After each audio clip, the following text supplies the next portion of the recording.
¿Qué tal mis queridos amigos y hermanos? Gracias por poderme acompañar siempre en estas meditaciones matinales de estudio de la palabra de Dios. Y hoy también, que es 18 de julio, continuaremos también así estudiando la palabra de Dios y comprendiendo más acerca de las enseñanzas que nuestro Señor nos ha dejado allí escritas en su palabra. Y antes de poder continuar con la lectura del texto, vamos a orar para que sea Dios también quien dirija estos momentos de estudio. Oremos.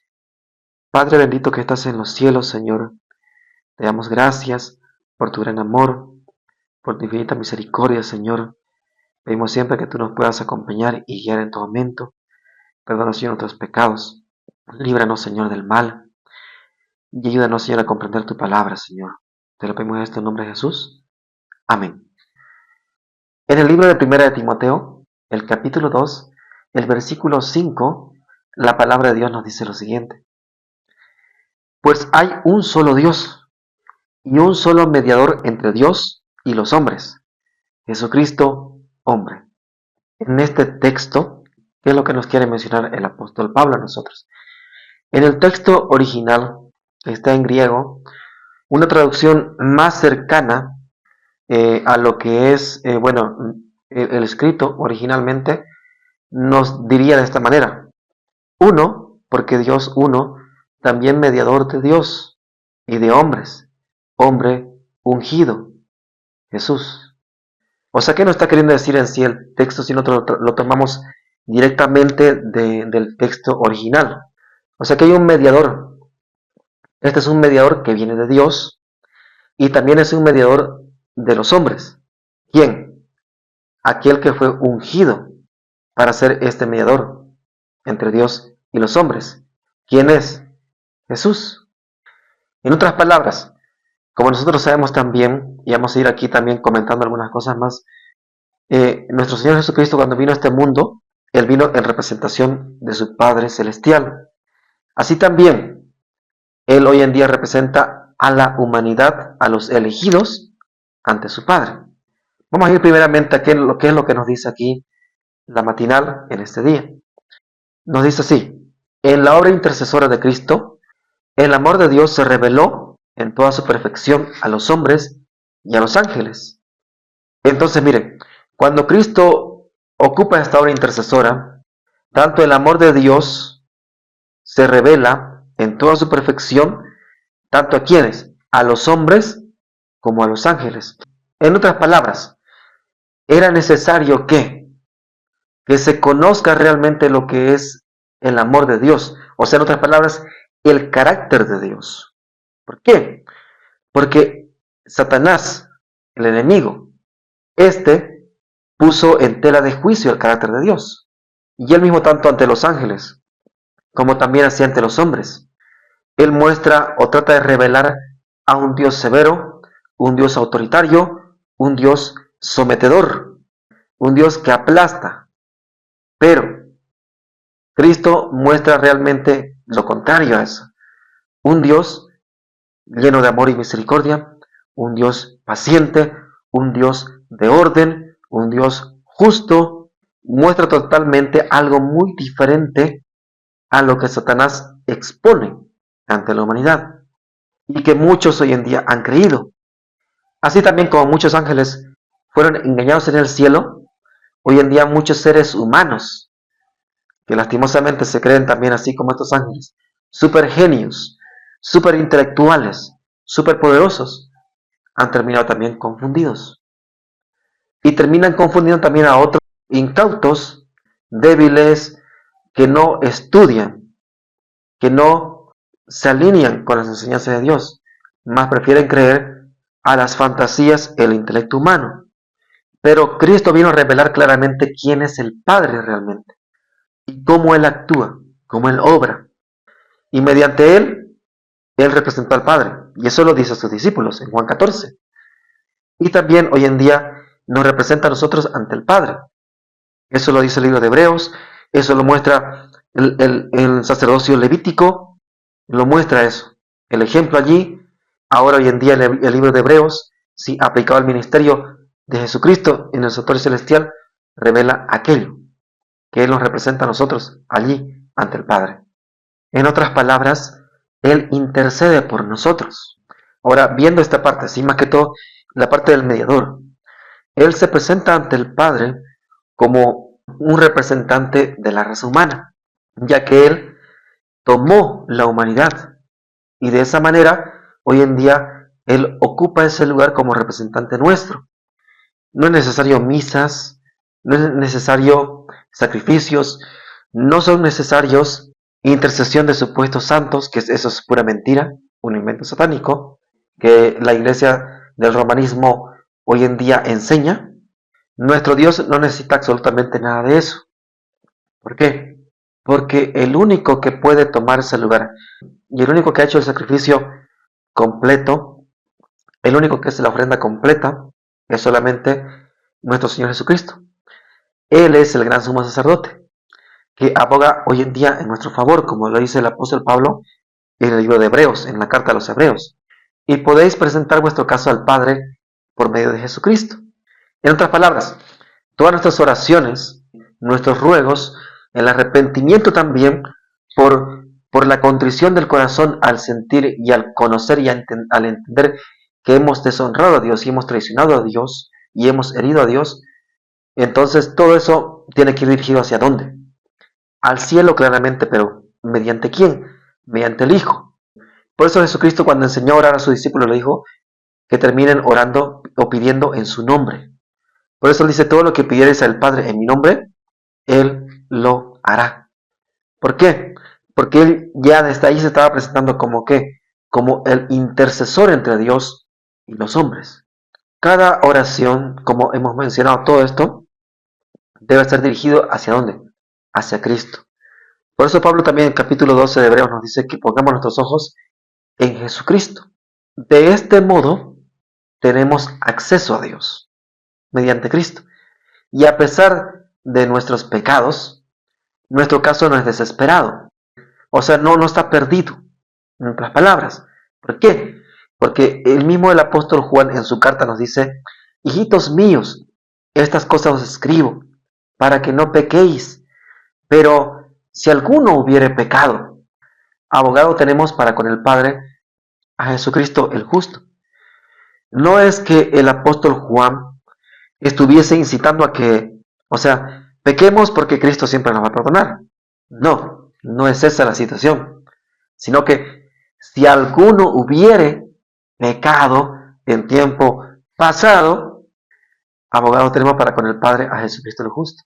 Si alguien que hoy en día escucha las buenas nuevas de salvación y cometió pecado hasta ese momento, pero hoy se arrepiente y aboga o sea, pide a su abogado, que es Cristo, la salvación y el perdón de sus pecados por la contrición que él siente dentro de su corazón por la obra del Espíritu Santo, entonces encuentra el perdón. Y el perdón absoluto. Un perdón absoluto. Aunque muchas veces tal vez nosotros podamos seguir, ¿no?, lamentándonos. Pero no. Tenemos que comprender nosotros que Cristo, una vez que recibe esa contrición de corazón, nos perdona en absoluto. El perdón es absoluto. Y lo demuestra ¿cómo? Con evidencias. Evidencias de las cuales yo soy testigo. Así como lo fue Pablo, así como lo fue Pedro, así como lo fue Juan. Y hoy en día muchos también que creen esto realmente, porque muchos son los que conocen el Evangelio. Muchos saben las buenas nuevas del Evangelio, pero pocos creen en la administración de Cristo. Y estos pocos son los que alcanzan ese conocimiento o ese entendimiento de la palabra de Dios, de lo que es el Evangelio y la obra de Cristo en sí, hoy en día. Entonces, nuestro Señor Jesucristo, ¿qué hace?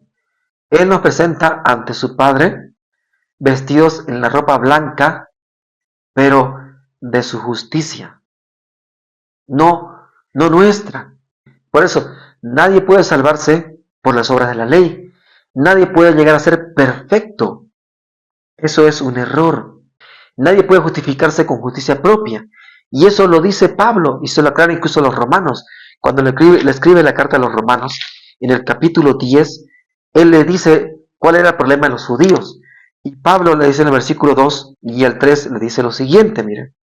Porque yo soy testigo de que tienen celo por Dios. ¿Quiénes? Los judíos. Pero no conforme al verdadero conocimiento. ¿Por qué? ¿Acaso no tenían el conocimiento? ¿Acaso no tenían la ley? ¿Acaso no tenían la palabra de Dios? Claro que lo tenían. Pero no tenían el verdadero conocimiento de esto. ¿Por qué? Porque rechazaron a la verdad. ¿Quién? Cristo. Y eso no fue solamente allí, sino desde mucho tiempo antes. No entendían la condición en la cual vendría el Mesías. No entendían cuál sería su labor. Por eso dice el versículo siguiente, ignorando la justicia de Dios y procurando establecer la suya propia. Ese era el problema de los judíos. Ellos querían establecer su propia justicia y no entendían que el fin de la ley es Cristo, para justicia a todo aquel que cree. O sea, nuestro Señor Jesucristo es a lo que apuntaba la ley. Esa ley que de los sacrificios, ¿verdad?, apuntaba hacia Él. La justicia de Dios en Cristo. Cristo, el obrador y hacedor de la ley. Aquel que por medio de su vida, Él ensalzó esa ley. Porque con su vida, Él mostró allí cuán bueno es la ley de Dios. Pero ahora, Cristo es el que salva. La ley es la que muestra el pecado y nos conduce ¿a quién? A la justicia, que es Cristo. Entonces Cristo nos presenta ante el Padre con su ropa de justicia. Él aboga por nosotros ante el Padre, diciendo, me he puesto en lugar del pecador. No mires a este hijo desobediente, sino a mí.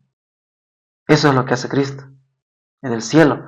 Cuando Satanás contiende fuertemente contra nuestras almas, acusándonos de pecado, y eso es lo que hace, y eso yo sé que cualquiera que está escuchando esto y ha pasado por esto va a entenderlo. Cuando Él viene y nos acusa de pecado aquí y nos alega que somos su presa, que somos pecadores, que no tenemos solución, que estamos condenados, ¿qué es lo que hace la sangre de Cristo en ese momento? Si nosotros vamos a su palabra, aboga con mucho más poder, un poder mucho mayor, y nos llena de esperanza y de consuelo, y nos da liberación, y nos libra de ese asedio. Por eso el apóstol Pedro decía, someteos pues a Dios, y el diablo huirá de vosotros. Incluso él mencionaba, el apóstol Pedro, que él está como un león rugiente, pero que nosotros tenemos que estar unidos a Dios para poder vencer a ese león rugiente, que es el enemigo. ¿Por qué? Porque nosotros tenemos a quién, al león de la tribu de Judá, que es muy poderoso, sobre el cual o contra el cual tiembla el enemigo. Entonces nosotros debemos pensar en Jesús, que está en aquel sitio santo, en aquel sitio santísimo, ante la presencia del Padre. No está en la soledad, sino Él está rodeado de millares y millares de ángeles. Si usted van al capítulo 4, 5 de Apocalipsis, a los capítulos de Ezequiel cuando presenta el cielo en el capítulo 1, Isaías y demás, muestra ¿qué?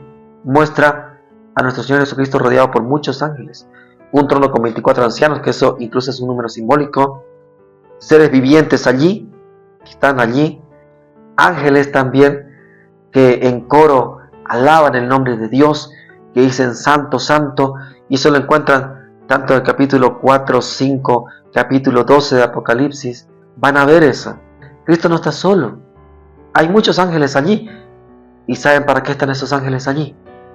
Esos ángeles están allí todos los días, ellos así, prestos a escuchar la orden de Cristo, que les diga, ese mi hijo necesita ayuda. Y los ángeles con toda alegría vienen a ministrar y vienen a ¿qué? Ayudar al pecador en la lucha que tiene contra los enemigos, contra los demonios, contra esa acechanza, esa tortura que trae el enemigo hacia la mente. Entonces vienen en nuestra ayuda para ayudar y trabajar en favor del más débil creyente que pone su confianza en Dios.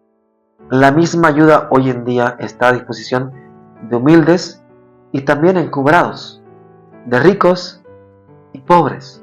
Esa ayuda es para todos. Yo quisiera aquí exponer mucho más de este asunto. Ahora, nuestro Señor Jesucristo, por la humanidad que tomó y como representante nuestro hoy en día ante el Padre, Él también nos conoce a nosotros y nos representa también hacia el Padre. Y Él por eso aboga por nosotros. ¿Por qué? Porque Él sabe nuestras luchas, Él conoce nuestras debilidades, conoce también cómo Satanás nos tortura.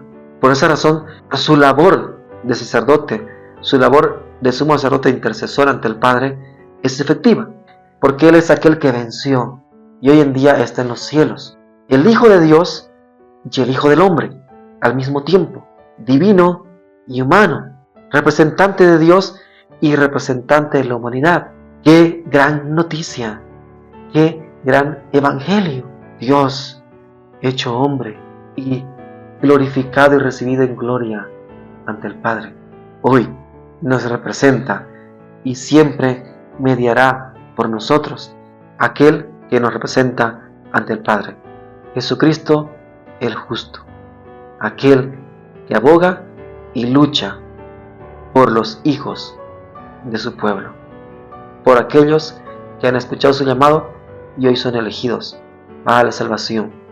¿Por qué? Porque caminan con Él, le conocen a Él y se entregan en sus manos diariamente. Si hoy tú quieres también que Él sea tu mediador, entrégate a Él de todo corazón, arrepiéntete de tus pecados, deja que el Espíritu Santo obre en ti y que Él sea quien purifique todo tu ser. Que Dios te bendiga y te guarde. Amén.